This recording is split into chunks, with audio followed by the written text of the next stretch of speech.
Muito bem, amigos da Rádio Difusora, nós estamos no ar a partir de agora, porque é reta final do ano de 2020.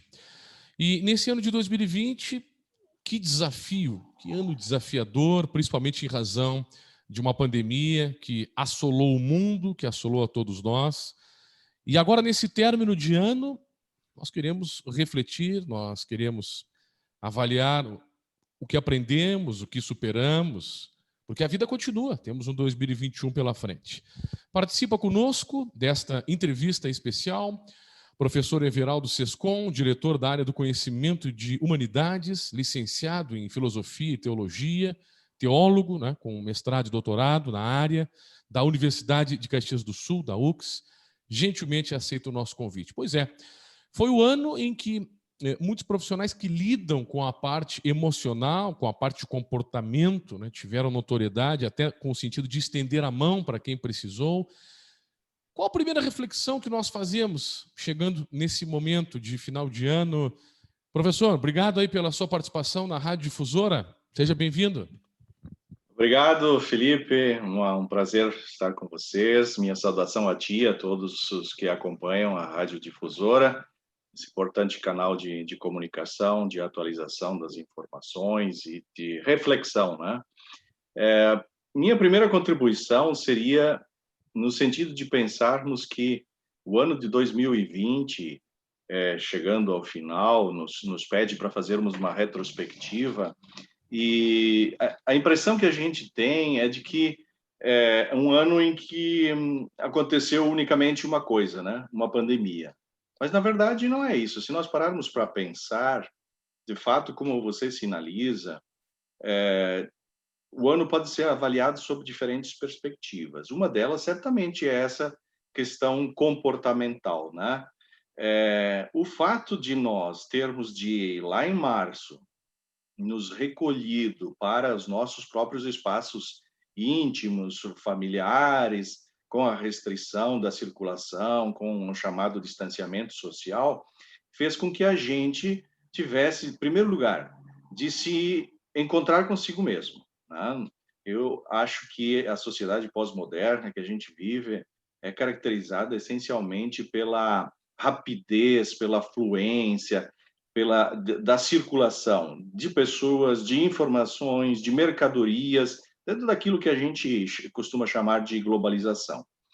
Isso naturalmente faz com que as pessoas se pautem mais, se concentrem mais nas questões externas, exteriores. E quando isso acontece, facilmente a gente negligencia o cuidado consigo mesmo. Eu acho que o fato de nós termos sido forçados inicialmente a um distanciamento fez com que a gente se reencontrasse ou tivesse de se olhar no espelho. Ora, quando isso acontece, uma das primeiras coisas é termos a tendência a escapar, tentar fugir de si mesmo. Por quê? Porque temos de nos encontrar com aquilo que temos de bom, mas também com as nossas mazelas, com as nossas fraquezas, com as nossas faltas, com as nossas dificuldades, aquilo que a gente chama defeitos, né, popularmente. Em primeiro lugar, isso. Segundo, é que o fato do distanciamento também fez com que tivéssemos de repensar as nossas relações humanas. Nós fomos jogados para dentro da nossa família. Eu sei que o contexto pós-moderno faz com que as pessoas, muitas, tenham de viver o dia todo fora. Né? Saem de manhã cedo, nem veem os filhos, retornam ao final do dia, depois de um dia de trabalho, cansadas. Algumas já encontram seus próprios filhos dormindo. Ou seja, há famílias que, num contexto, entre aspas, de normalidade, se encontram apenas esporadicamente e em finais de semana. Agora, vivendo no isolamento, no distanciamento, dentro da sua própria casa, nós tivemos de repensar essas nossas relações, de nos reorganizar. Muitas relações evidenciaram a sua fragilidade e entraram em crise, né? Inclusive, não, há já pesquisas indicando que os dois maiores problemas nesse âmbito comportamental têm sido o suicídio, tá? Porque as pessoas, ao se encontrarem consigo mesmas, às vezes não suportam, e os divórcios. Os divórcios. Por quê? Porque ou a relação mostra a sua fortaleza de constituição, ou então, pautada pela superficialidade, ela tenderá a se fragmentar, acabar. Ou acabar, não sei, porque às vezes a relação nem existe, então só é uma constatação ao final, né? E você diz bem, Felipe, nesse tempo, eu acho que a primeira evidência é essa, da relevância que tem as nossas relações humanas e houve uma grande demanda por profissionais que cuidassem dessas relações, psicólogos, por exemplo. Posso citar até como exemplo, dentro da nossa universidade, logo a gente pôs nossos professores do curso de psicologia voluntariamente a atenderem, seja os professores, seja nossos funcionários, seja os alunos, organizando-nos mesmo em rodas de conversa, pautados por essas ferramentas digitais, né? Já que a presencialidade não era permitida, né? E o professor falou em relações aqui, claro que amorosas, né? Porque houve divórcios. E eu queria entrar nesse assunto de relacionamento do ser humano, né? Porque esse desafio que foi o ano de 2020, das pessoas realmente relacionarem-se até de uma maneira diferente, em um momento que nós víamos e estamos vendo a cada instante a tolerância diminuindo, né? As pessoas mais revoltadas, algumas atacando outras, aí nós temos as redes sociais, né? A paciência diminui. Será que estamos melhor, né, depois de tudo isso? Porque a pandemia não terminou, ela continua em 2021, né? Ninguém decretou o fim. Como é que o senhor analisa isso também, professor? A pandemia, o fim da pandemia não será por decreto, né? Será algo que certamente a gente irá conquistando paulatinamente. Ninguém sabe ao certo, né? Na verdade, como isso vai acontecer. A gente imagina que seja numa progressão. Mas mesmo que finde a pandemia em 2021, já temos certeza, a ciência nos indica, de que essa não será a última pandemia. E nós estamos na iminência de outras. E por que a gente sabe disso? Porque no último quartel, né, na última parte do século passado e no início desse, nós, seres humanos, provocamos um grande desequilíbrio no ecossistema, um grande desequilíbrio no sistema global, falando mesmo em estruturação do ambiente da vida. E, portanto, os desequilíbrios nessa relação tenderão a gerar outras pandemias. Nós já tínhamos, por exemplo, conhecimento do SARS-CoV, que está provocando a Covid-19, né? E temos conhecimento de outros vírus que causarão outras pandemias se entrarem na cadeia humana. Até por isso, eu diria assim que é imperativo que a gente repense o nosso consumo de a carne animal, né? Não é meramente por um preciosismo. E eu confesso, assim, eu não sou vegetariano e muito menos vegano, mas eu sei da relevância, da importância e da imprescindibilidade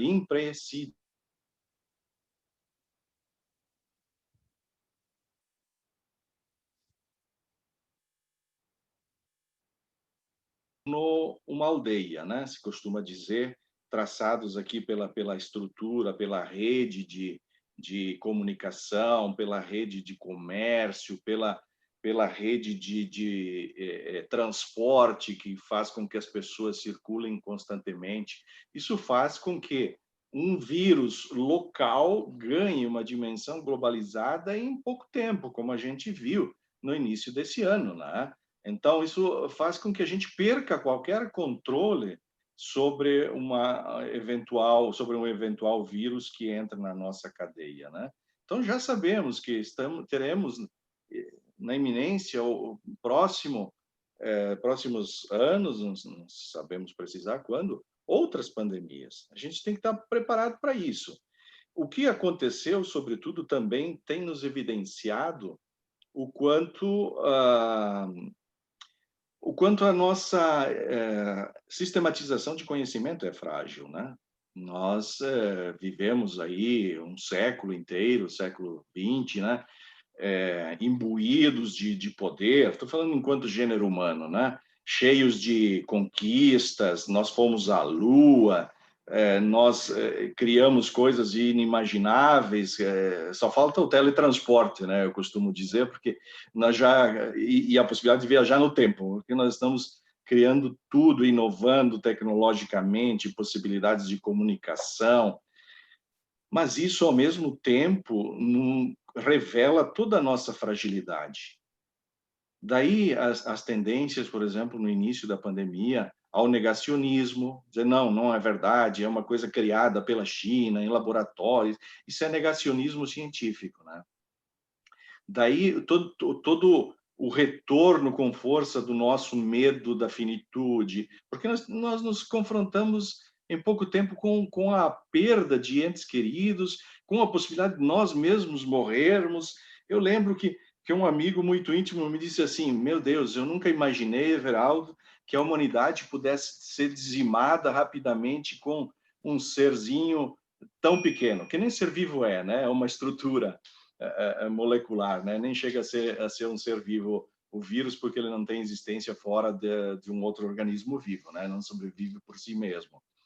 Pois bem, isso revela toda a nossa fragilidade, seja no aspecto econômico, seja no aspecto material, mas, sobretudo, eu diria, como você bem aponta, no aspecto afetivo.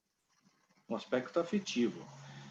A nossa tendência quando vivemos na normalidade, descuidarmos das relações, né?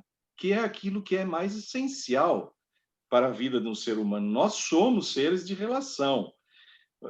Se a gente olhar ali para um outro filhote animal, um potro, um bezerro, ele nasce e imediatamente se põe de pé, mama na mãe por si mesmo e anda e se desloca. Nós somos extremamente frágeis. Se não houver relação e alguém que cuide de nós, nós não sobrevivemos.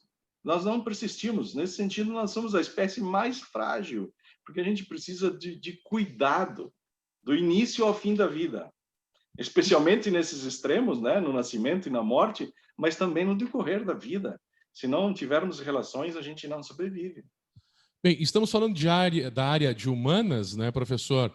E aí a pergunta como qualquer situação em nível de sociedade, algumas pessoas evoluem mais, outras têm dificuldade, né, de superação, e nós vamos terminar esse 2020 desta maneira, até me torno repetitivo, mas, ouvimos dizer, olha, as pessoas sairão melhor depois de tudo isso, mas essa não é uma regra geral, pelo que nós percebemos, né?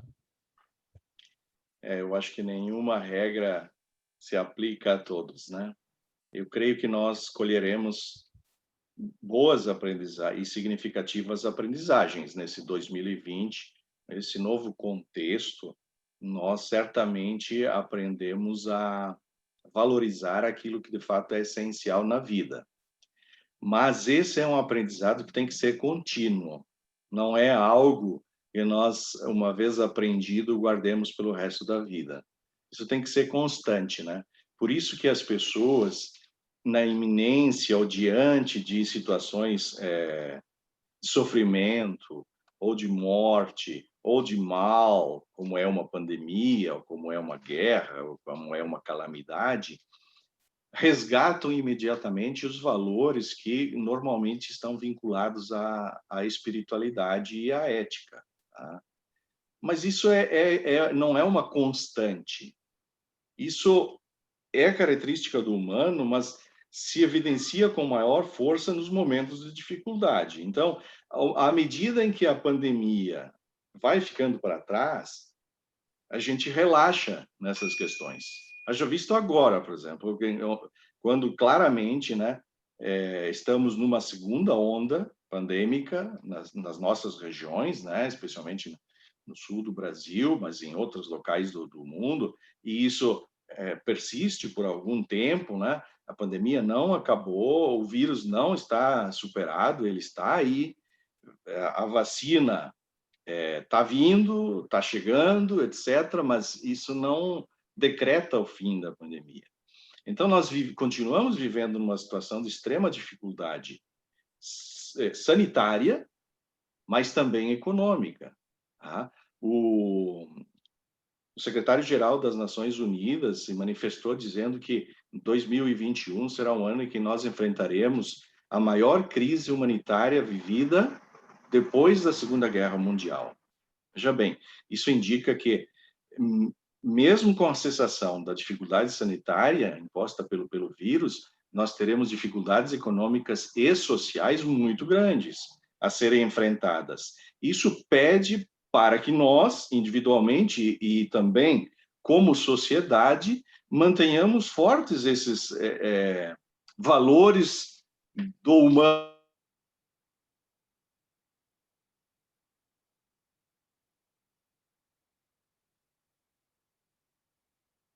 aqueles valores que são próprios da humanidade, o da solidariedade, da cooperação, da abertura ao outro, do cuidado com o outro, consigo mesmo, da abertura à natureza, etc.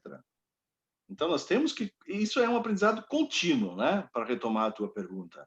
Não é que a gente aprenda e pronto, está aprendido. Uns aprendem mais, outros aprendem menos. Alguns aprendem e depois desaprendem. Isso é assim mesmo, né? Na história da humanidade.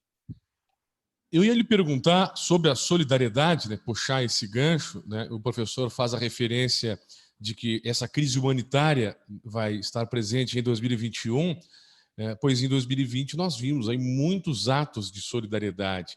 Será que para o próximo ano podemos acreditar que isso seja, né, uma corrente a ganhar força? Porque tem aqueles que sempre foram solidários e fizeram mais. Tem alguns que nunca foram e começaram a fazer, e tem uns que nunca fizeram, né? Dá para nós termos, acreditar nessa possibilidade que esse vai ser um caminho para 2021, para que todos possam se reerguer, né? Porque 2021 ainda vai ser o ano de se reerguer, né, professor? Felipe, eu acredito profundamente no ser humano. Eu tenho esperança de que, apesar de algumas evidências ou algumas personalidades que poderiam influenciar positivamente se omitirem, eu acredito que o ser humano é capaz de grandes coisas. Isso já ficou demonstrado não só na história, como em momentos recentes de grandes dificuldades que a nossa nação, que as nossas comunidades enfrentaram. Então, se houver um apelo, uma mobilização social, e vocês da imprensa têm um papel fundamental para isso, né? Para a mobilização das pessoas. As pessoas são sensíveis às dificuldades e partilham o que têm. Eu vejo isso com muita clareza, que quando solicitadas, as pessoas partilham o que têm. Tá? Mais ainda quem pouco tem do que quem tem muito, infelizmente, né? A solidariedade, a partilha, etc., é uma característica muito mais de quem sente em si mesmo dificuldades do que aqueles que vivem, eu ousaria dizer, numa bolha social, né? E parece que não estão confrontados com a dureza da realidade de que quem tem que lutar diariamente para comer, né? Bem, professor, para a gente encaminhar essa conversa, agora nessa reta final de ano, é aquela oportunidade em que as pessoas reforçam a sua fé no período de festas, né, que fazem pedidos, que agradecem. Claro que todo esse período de ano é assim que funciona, né? Se valoriza ainda mais a família, tudo isso que nós já sabemos. Será que tem algo de diferente, né, que nós, sociedade, podemos colocar em prática agora, nesse final de ano, para entrar ainda melhor em 2021, ou pelo menos com mais confiança, né? Porque quantos obstáculos nesse 2020, professor?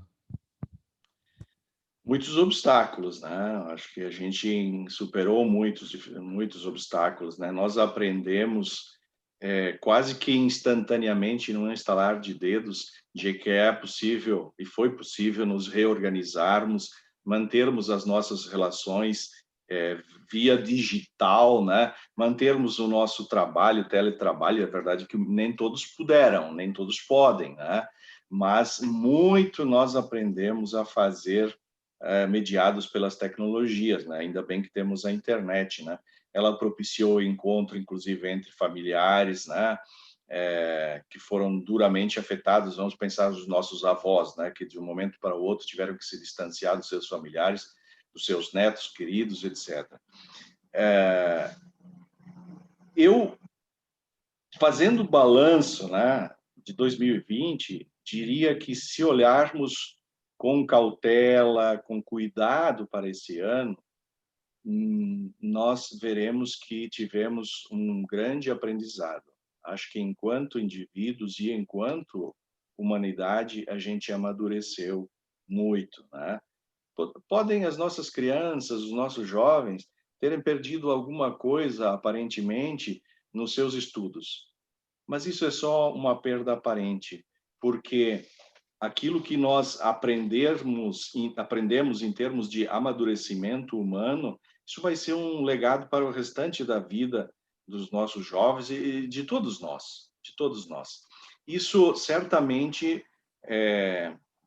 nos fará valorizar muito mais o encontro face a face, o toque, a presença do outro, né? Então, mesmo que com as restrições, não vão, eu diria assim, não percamos cada oportunidade de nos encontrarmos e prestemos atenção às belezas e aos valores de coisas simples, muito simples, que às vezes não nos tocam, né? Eu lembro do depoimento de um aluno que se tornou muito meu amigo, que enfrentou e vem enfrentando com coragem o câncer. Ele dizia, testemunhou-me que no leito de UTI ele aprendeu a apreciar a brisa do vento que entrava pela janela. Ora, que a gente tenha, eu desejo a todos, a sensibilidade de perceber valores e riquezas como essa, que nos são dadas gratuitamente. Elas não custam nada, né? E se nós prestarmos atenção à vida, aquilo que mais tem valor para nós não tem preço. Não custa nada. Um abraço, um toque, a brisa, o calor do sol, etc., né? Então, é isso que eu desejo para todos nesse ano que virá. Eu espero que a gente possa se reencontrar e, no reencontro, não deixar que a cotidianidade, que a rotina desgaste novamente e nos faça esquecer daquilo que é mais relevante para as nossas vidas. Muito legal. Professor Iveraldo Sescon, muito obrigado pela gentileza de participar aqui desta entrevista, deste momento de especial final de ano, levando sempre mensagens que possam auxiliar as pessoas com a participação de convidados, e o senhor é um dos convidados nesse momento. Gratidão aí pela entrevista, uma boa virada de ano e que tenhamos, claro, saúde, né? E força para seguirmos a caminhada em 2021. Um grande abraço aí, professor.